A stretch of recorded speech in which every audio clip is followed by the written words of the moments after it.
really floundering. No one wants to support the U.S. in their invasion of Iran. Oh, well, that's not what I was looking for. Fox News. Trump says NATO will be in trouble. We are demanding that these countries come in and protect their own territory because it is their territory. It's a place from which they get their energy, and they should come and they should help us protect it. You could make the case that maybe we shouldn't even be there at all because we don't need it. We have a lot of oil. We're the #1 producer anywhere in the world times 2. By double, at least double. Now I think it's much higher than that. But we do it. President Trump also sending a direct message to NATO. But we also do it for some very good allies. A quote, very bad future if they don't help reopen the Strait of Hormuz and It's not looking good. It's not looking good for Trump. Our allies are not wanting to support us. French will not help straight. Oh my god, dude. None of this. Ugh. Whatever. AP, where you at? Macron said he wouldn't help out. Trump said, asked reporter which countries will join the U.S. He said, I'd rather not say yet. He suggested later the White House would release a list of the countries. Germany MERS says Iran can only end with a political... There we go. President Trump also sending a direct message to NATO, warning allies. Also, this is so funny. Every time Fox does this, Operation Epic Fury. Fucking childish. Also, the Israeli flag over the U.S. flag is just so good. To NATO, warning allies could face a, quote, very bad future if they don't help reopen the Strait of Hormuz and deal with the Iran threat. Here to weigh in is U.S. Ambassador to NATO, Matt Whitaker. Mr. Ambassador, thank you so much for joining us. Here is the exact quote from the president yesterday. It's only appropriate that people who are the beneficiaries of the strait will help to make sure that nothing bad happens there. If there's no response or if it's a negative response, I think it will be very bad for the future of NATO. Is Operation Epic Fury the official name or did they make it up? It's the official name. Now, I'm going to ask you the difficult question in forecasting your boss, but what do you think the president means by that? Well, first of all, let's, set the facts straight. The Iranian regime continues to threaten global trade and energy security by blocking the Straits of Hormuz and only letting certain traffic go through. There are a lot of folks that benefit. The United States of America is a net energy exporter. We have plenty to supply our own country. And so this is about other countries, including China, including our NATO allies, that receive oil and gas from the Gulf. And ultimately, that security of the Strait of Hormuz is in their interest. And so he is absolutely right to suggest that our allies need to come, need to help us and support our efforts in making sure that the Iranian regime no longer has ballistic missiles. By the way, none of these allies want to be implicated in any sort of pointless war in the Middle East. The one thing is that's really different about this war. Our allies in the Iraq war, our allies came running for the Iraq war. Oh my God, they wanted to participate in the Iraq war. It was planned out. But this is a clear, unplanned invasion. And it's pretty fucking funny how badly the U.S. government is running this. And we could lose. The U.S. government I'm going to guess the U.S. government will back off this in the next 3 months.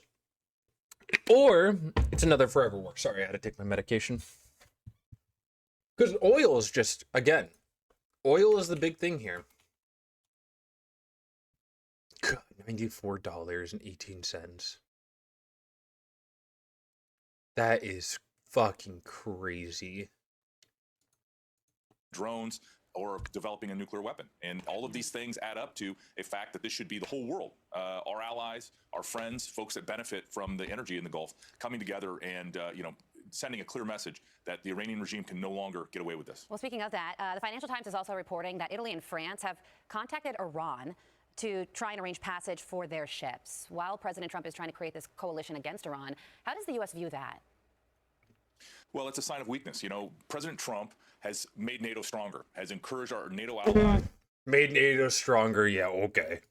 to do more, to spend 5% on their defense. And we need strong, lethal European allies, plus Canada, to address their own conventional defense and allow them to project power. I mean, remember, the United States of America right now is the global superpower. We are the ones that can do these types of efforts. But at the same time, if we had allies that were equally strong, that could bring real capabilities like warships to the fight, that would make us all stronger and make us be able to defend our people even better. And so, you know, that's what we're pushing here at NATO. And every single day I get up and make sure that that's the path we're on. Okay, so the president also said when it comes to the Strait of Hormuz that he may delay his trip to China. That trip's supposed to happen at the very tail end of this month. If China, which is a huge beneficiary of oil coming from the Strait, doesn't help secure that waterway. So we're talking about China now and China helping the, what the United States wants to do. But also take a listen to what the Iran foreign minister said yesterday regarding both China and Russia.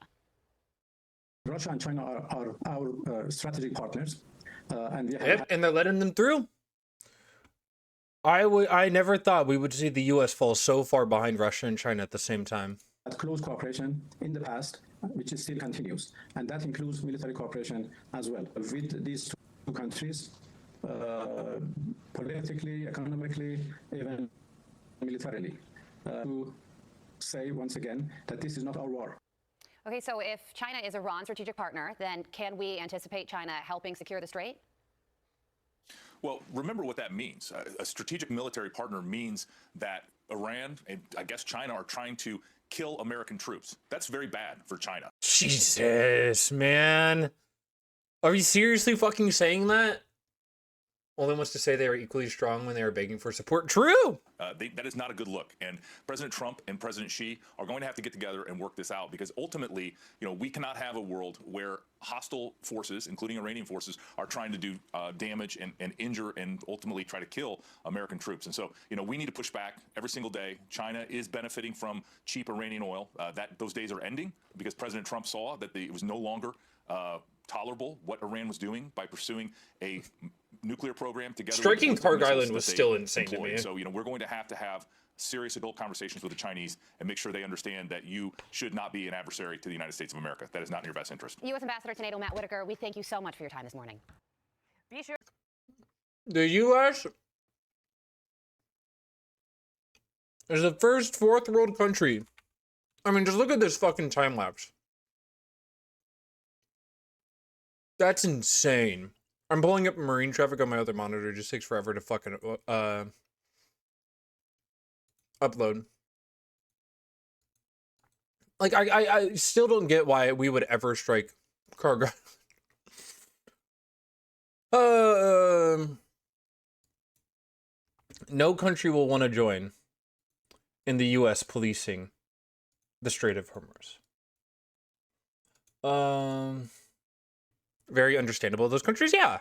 Like, why would our allies ever be in support of the U.S. attacking?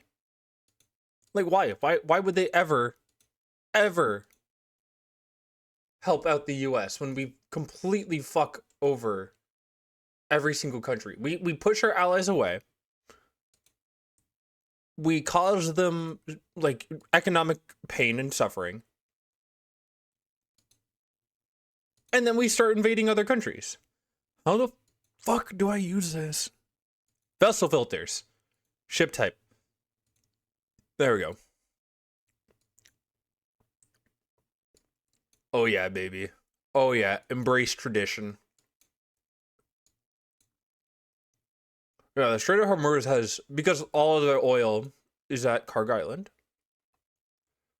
Still fucking insane to me that we struck them. We're never going to strike this, by the way. The U.S. would never strike their oil production facilities because that would cause generational debt.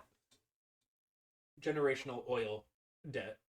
Sorry, the cat's trying to climb on my desk. I'm trying to teach her that my desk is my space. She can have her spaces and I can have my spaces, but we can share some spaces. But yeah, no one wants to go through the Strait of Hormuz right now. Playback.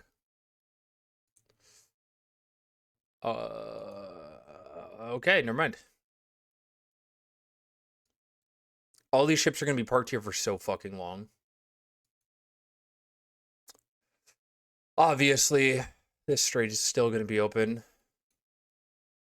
Unless the Suez Canal gets blocked again, which would be really funny. If the Suez Canal got blocked right now, while all this was happening, holy shit. Holy shit, would we see inflation jump. IEA says energy oil stocks could be tapped again, which never a good thing. Falling oil prices. Oil prices are down, stocks are up on Monday. And a quick change into the war in Iran. Rose 1%, which is nothing to everything they've lost. Driver markets once again, price of oil benchmark fell 4.1% to $94 when it was, jeez, 102? Fuck, man. And Iran wants to make barrels of oil 200. Jesus fucking Christ. Yeah, and Iran war not a matter for NATO. Germany Stromer says UK won't be drawn into a wider conflict. Nobody wants to help us.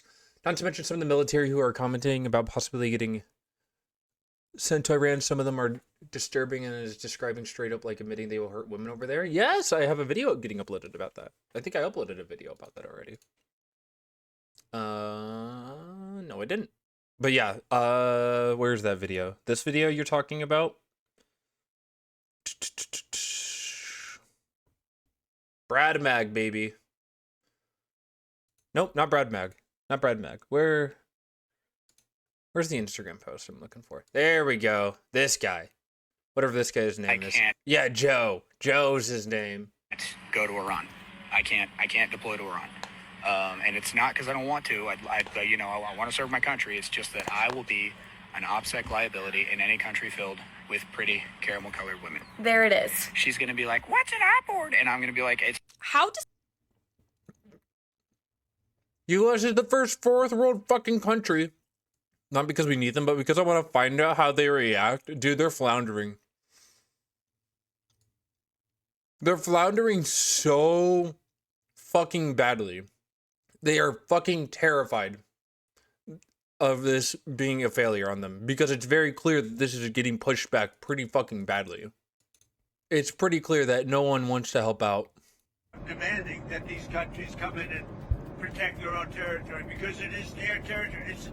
It's the place from which they get their energy, and they should come and they should help us protect it. US President Donald Trump says his administration has contacted 7 countries and expects them to help secure the strategic waterway, a key global oil route. It'd be interesting to see what country wouldn't help us with a very small endeavor, which is just keeping the strait open. Here is how NATO allies called into question have responded thus far. Japan and Australia say they have no current plans to send naval ships to protect shipping in the Strait of Japan and Australia, 2 of our largest allies, by the way.